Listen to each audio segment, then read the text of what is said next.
Alright guys, welcome to another video. Today we're going to be doing cam belt on my new car here. This is an Audi A4, the B5 body with an AWT engine. Sorry about that. I'm going to start with this fan right here because we're going to have to take off the tension here, obviously, off of the alternator and stuff, and we can't access the belt here if we have the tension on here, so we're going to have to get rid of that. And in order to just free up some space, we're going to take off the whole fan here. Looks like a number 5. So let's see. Viscous connection feels pretty good. I'm going to go ahead and put these back. I can also feel that there's some kind of Loctite on here. So we'll be putting in a Loctite on these when we put them back. Let's take the tension off of here. I wonder if you can just stick that in there. Yeah, definitely. See if we got a drill bit. There we go. Remove that. Nah, that's good, definitely. Probably should have done the other belt first, but so let's take the tension off of this. So number 6. Hex, say that. Let's remove the tension.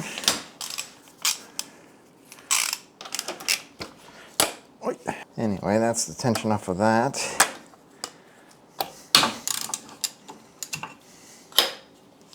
Yep, that's the trick. Good.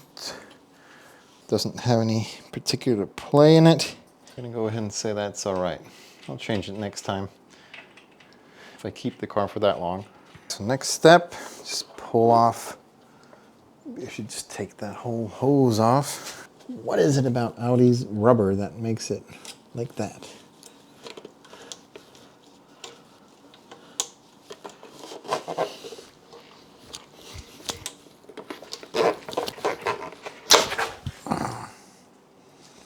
Water. Oh yeah, of course. That's the water for the turbo there. I thought it was a vacuum line. I'm sorry. All right. Get the cover off. One here, one here. You can see most of the belt is in here. Oh my gosh, this belt is just not good. The service history on this car is very dodgy. There's no record of the cam belt being replaced. I don't actually know when it needs to be replaced. You know, you have the time limit as well. And that's kind of what's happened here. The time limit has run out. So yeah, it's dried up basically. It's dry rotting. So we need to replace it. It is a genuine Audi belt, so it's most likely 100% the stock belt that came with the car. So it's over 20 years old, which is not acceptable at all, of course. So that's why I really wanted to do this. All right, so we're gonna remove these 3 right here. We have more? No? Right, so next thing we need to do is put the car in top dead center. We have marks on both the crank and the cam up here. So up here we have a mark right there. We have a mark right there. So you can see that needs to align with that guy. So we're actually very close to top dead center right now. So if we look at the crank, we can see we have a little notch right there. And there should be another notch on the pulley here somewhere. Oh, you can just hear that dryness. There we go. That's at that mark, roughly. And that's at that mark, roughly. None of these other pulleys do anything that requires timing anyway. Okay, so let's see how this is built. I'm gonna attempt at getting these 4 out first. We're gonna do these with the Ugga. If you don't have an AWT, well, I would advise you to get one, an electric one or a pneumatic one or whatever. They're not very expensive anymore. And they do a great job when you have situations like this, where it's hard to put a static tension on something.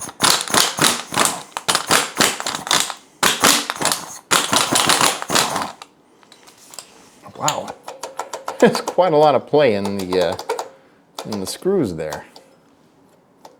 A lot of room for this to be slightly off.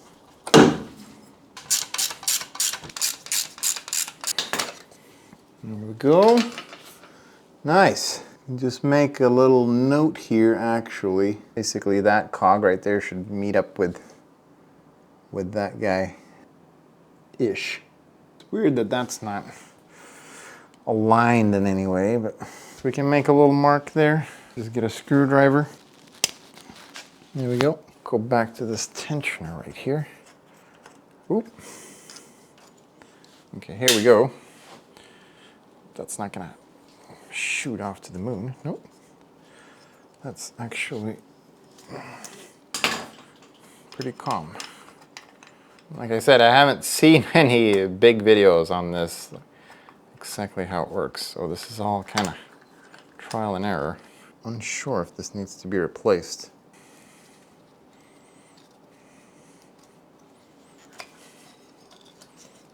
There we go. You can see that, whoa. I mean, that is pretty bad. I mean, I wouldn't drive that far with that.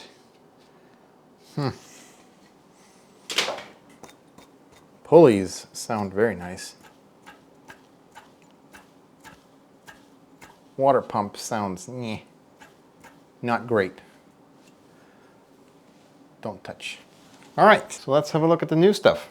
All right, so let's see here what we've got. So we got a kit from SKF. This kit is called VKMC 01918-1. Look at that. We do have a new tensioner with a little thing you can pull out. Oh, we got a bolt for the block. Apparently something you need to replace. We have the belt tensioner. Here we have the water pump. With Le Pump Le Plastique, which is not really what I expected from SKF, but okay. We got an O-ring for that. And nothing else. Then we have the belt. Well, let's say that matches up pretty good. So it's day 2 now. I've cleaned up a little bit here. We're gonna do water pump and the pulley, and that's it. We'll just put everything back again. Very simple. What is this? Number 12? Maybe? Nope. Volkswagen does not seem to have 12s.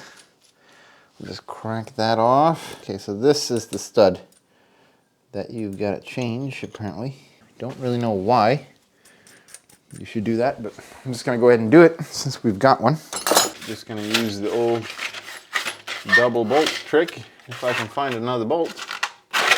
There we go. Put one bolt on, put the other one on, tighten them against each other.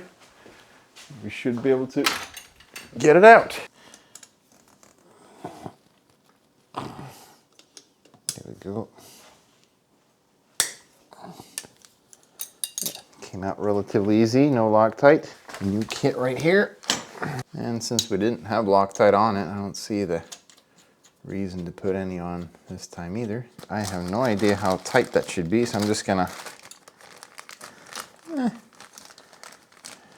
I'll put it on the screen how much it should be, but I'm just gonna do it a little bit. Whatever feels good. And we'll do the same thing, just the opposite way. Something like that.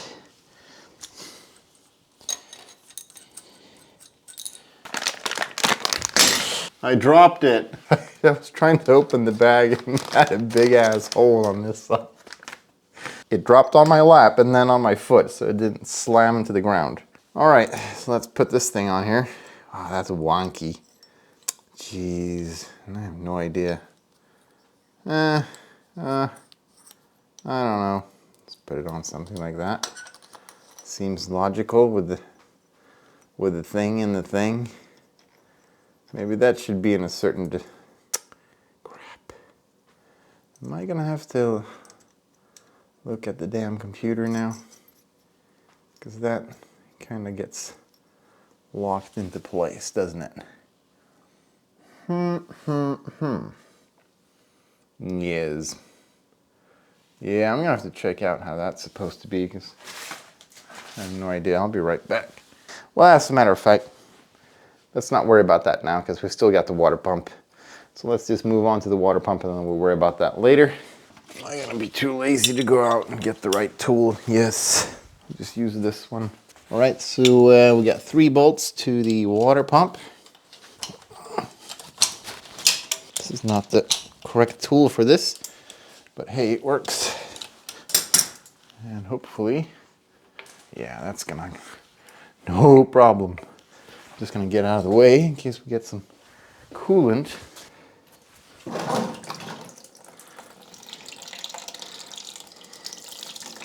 Ooh. Yeah, we definitely got some coolant in there. How is that possible? Whoa.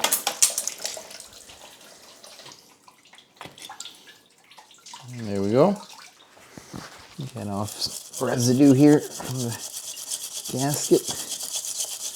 I'm just gonna deal with this whole coolant situation here because I don't like it when everything gets sticky, the whole floor. You know, you drag this out into the whole garage.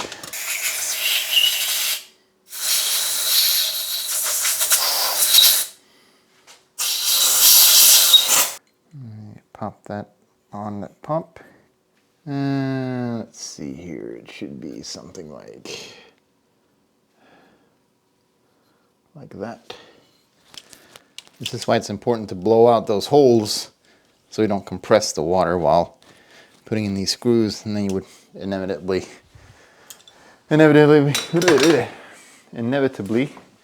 get the wrong fucking torque spec on there. I don't know the torque spec on these, but I'm gonna go ahead and assume that it's around 20. So we're just gonna do 20. There we go. Don't forget to undo the tension if you've got one of these old ass torque wrenches. All right, so that's it. We got the water pump in there. We got the tensioner. Now we just need to learn how to set this thing. So I don't know what this is about. And yeah, so I'm gonna go ahead and Google that and see what I find, and I'll be back. I now kind of know what this is about, and I'll show you that later. What we need to do now is put the adjuster, what is it called? Here we have the tensioner. That's the wrong way. It's gonna go in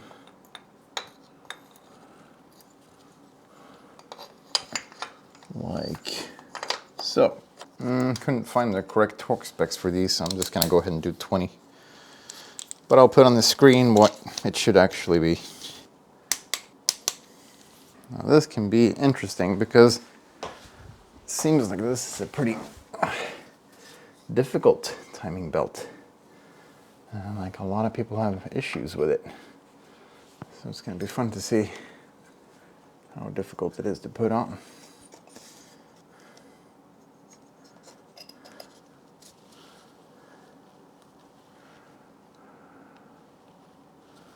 We're not going to worry about this side right here. We're just going to worry about this side. Getting that super tight.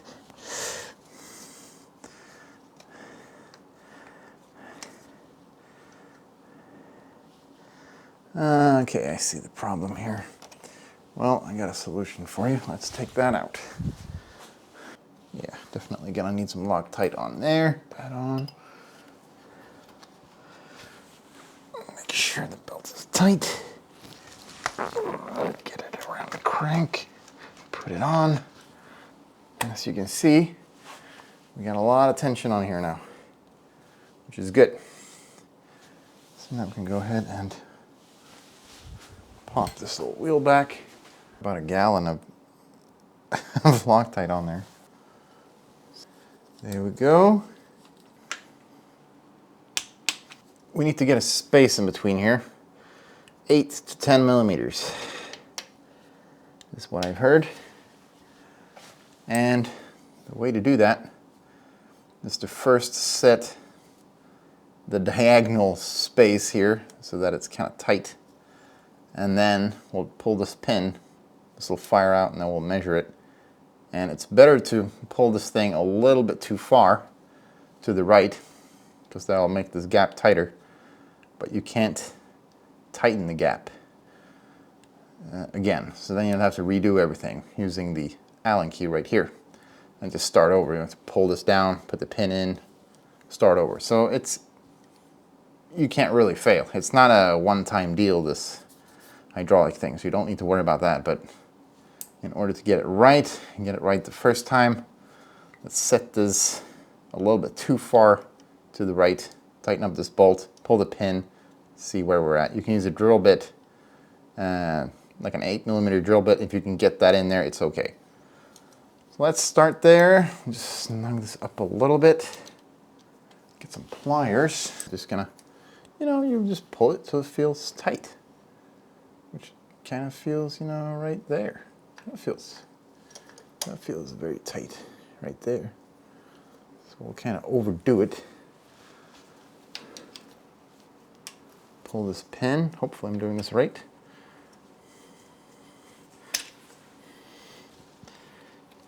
Yeah, that's very tight. Get the 8mm bit, drill. So I might have overdone that slightly, but whatever. So now the goal is we want to get this drill bit in here. So now we undo the tension a little bit. Now you want to make sure you tighten it anti-clockwise while removing this. All right.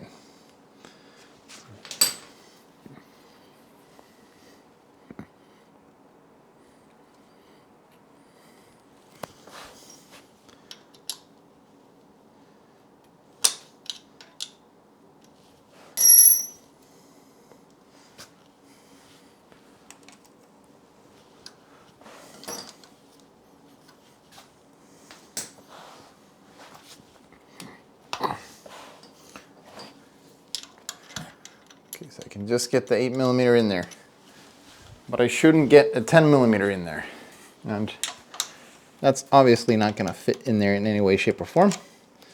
So now the tension is good, and it feels pretty good as well. And then we can have a look at the timing marks. Have a look down here. That's still on point. That's still on point. It's like 1mm off. So there you go. See, it's like extremely slightly off, but as a matter of fact, I don't really know what's holding us back from starting the car right now. I mean, we're obviously gonna get some fault codes, but other than that, I think that, should we try? All right, just for safety's sake, I'm gonna go ahead and put this one on. I'm gonna have to retighten this to the proper spec later, but whatever that is. I just want to start the thing, make sure that everything's running nice. All right. You always want to turn your engine over manually, of course, a couple of turns before turning over the engine.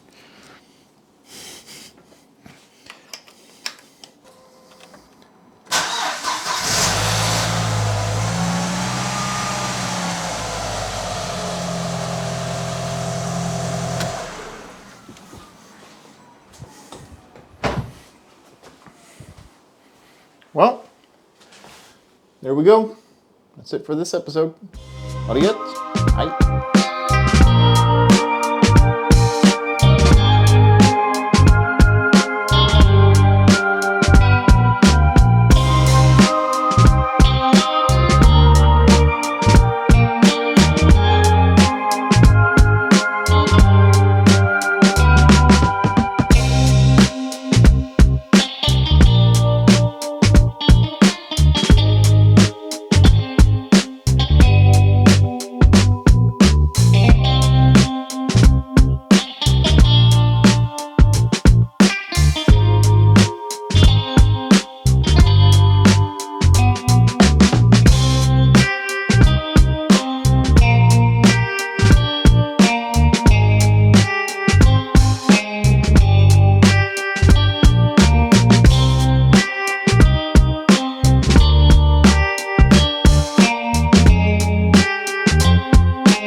let's try this engine flush.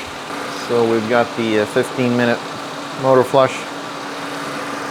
You're supposed to put it in the hot engine and let it run for 15 minutes before changing your oil. So we got the old oil, we got the old filter in there. Let's see if we can get some sludge out of the engine. The engine looks pretty clean on the inside, but I'm hoping to make it even cleaner. Oh, it's a bit thick. Kind of like oil. Let it go for 15 minutes.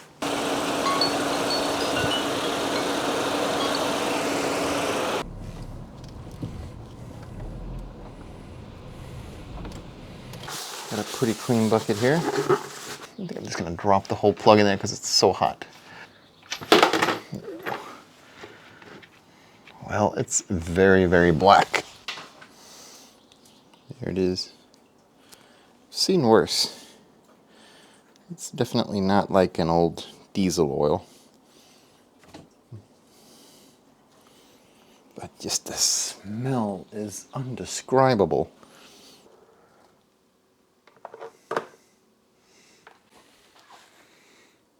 I got some funny initials in the oil plug.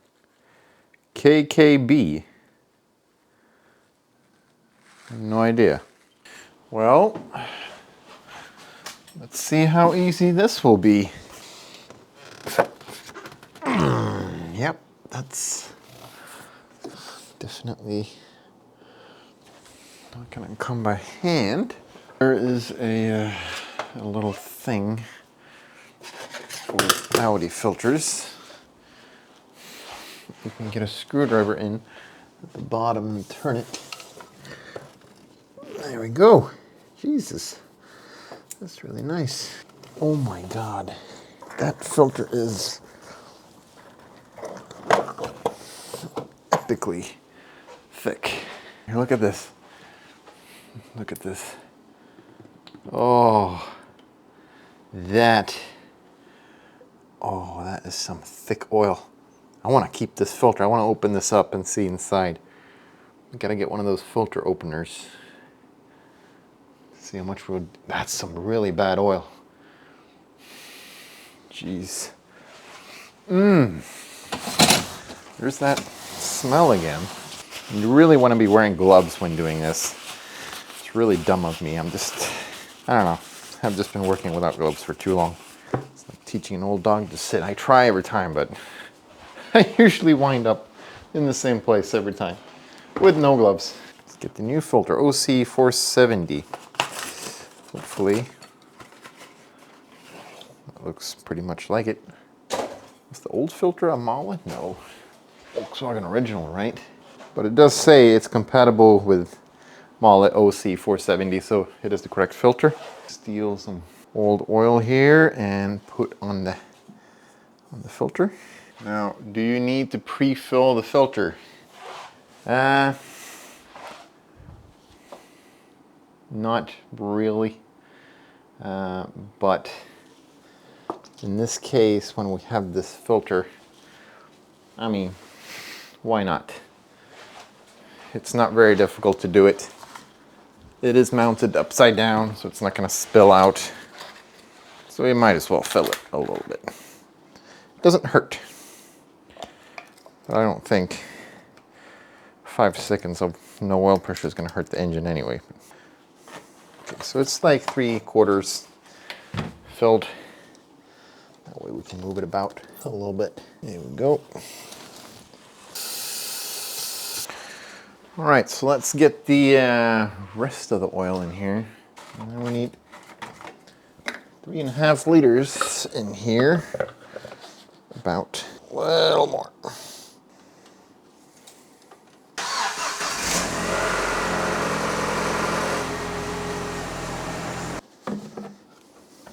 Yeah, that's gonna settle between min and max, I think. I'm gonna keep it there. I don't like to fill it more than half. It gives you a little headroom.